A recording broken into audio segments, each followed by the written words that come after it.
angst over a potential electromagnetic pulse attack bubbles up every few months, and it's easy to understand why. The EMP impact envisioned by people who have studied it closely would be downright apocalyptic: a decimated US power grid, and up to 90% of Americans dead within a year. It doesn't help, either, that North Korea recently invoked the specter of an EMP attack, and seems increasingly like it would have the wherewithal to pull one off.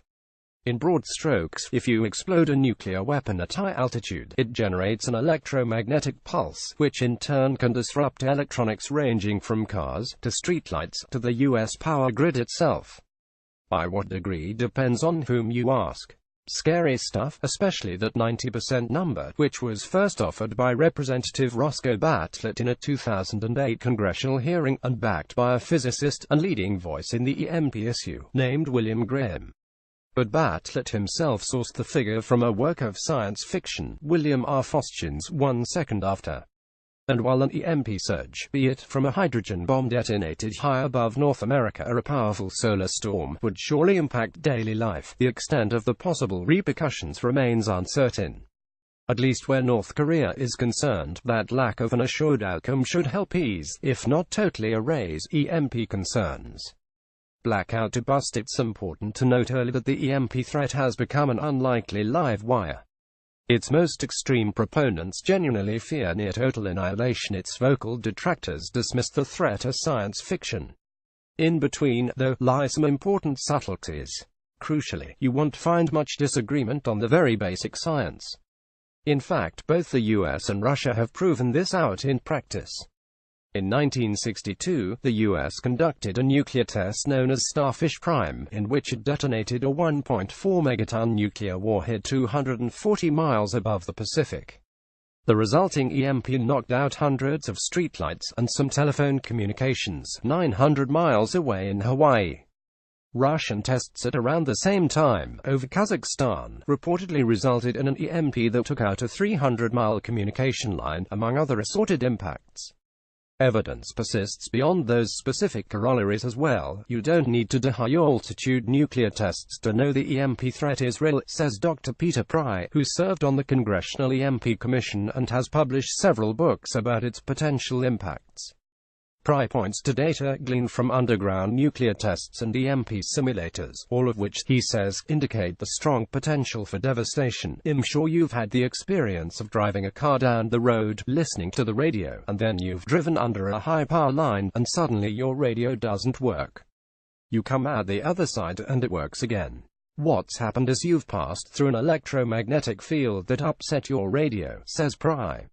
I don't think you have to be Albert Einstein to realize that if that electromagnetic field were, say, 1 billion times more powerful, that your radio would not just be upset but it would be destroyed, the electronics in your car destroyed.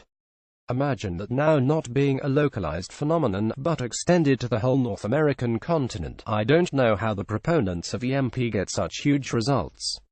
I just don't follow their logic. Philip Coyle, Center for Arms Control and Non-Proliferation. The commission Pry served on, tasked with investigating the threat, laid out that case in a 200-plus page 2008 report and Pry himself speaks passionately on the topic. But EMP skeptics still abound, particularly in the North Korean context.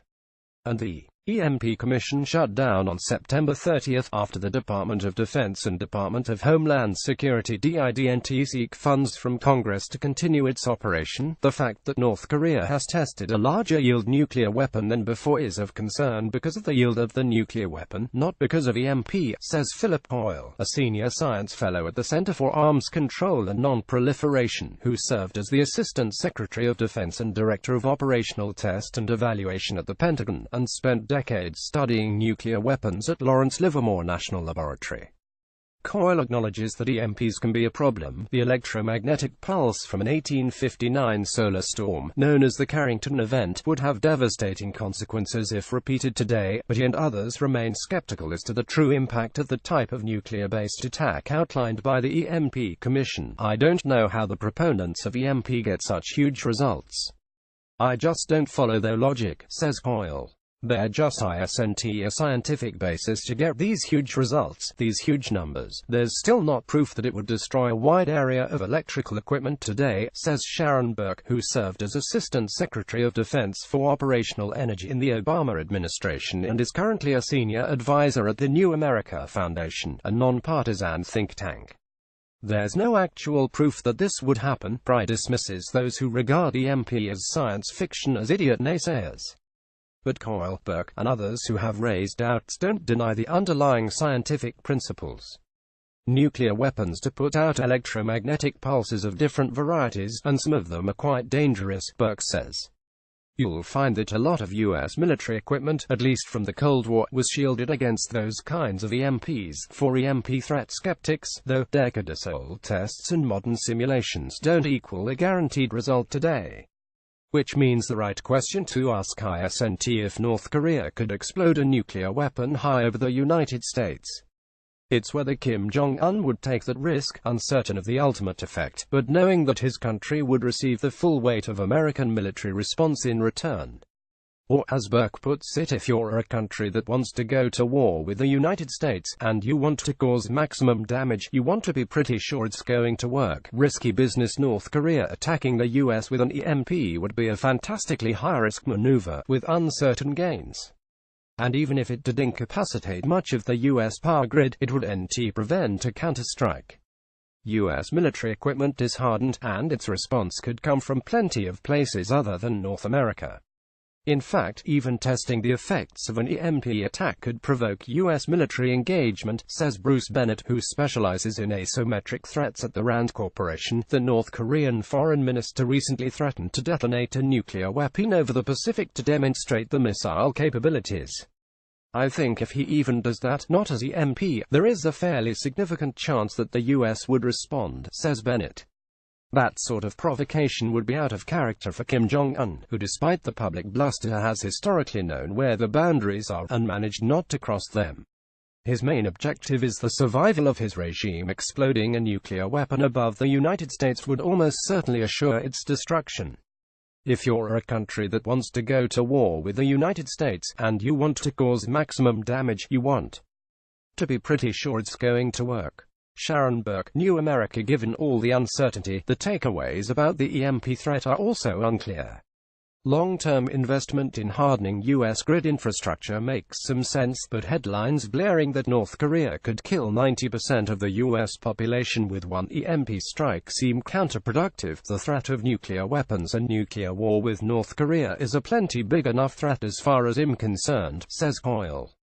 Talking about EMP, I think it's just a distraction.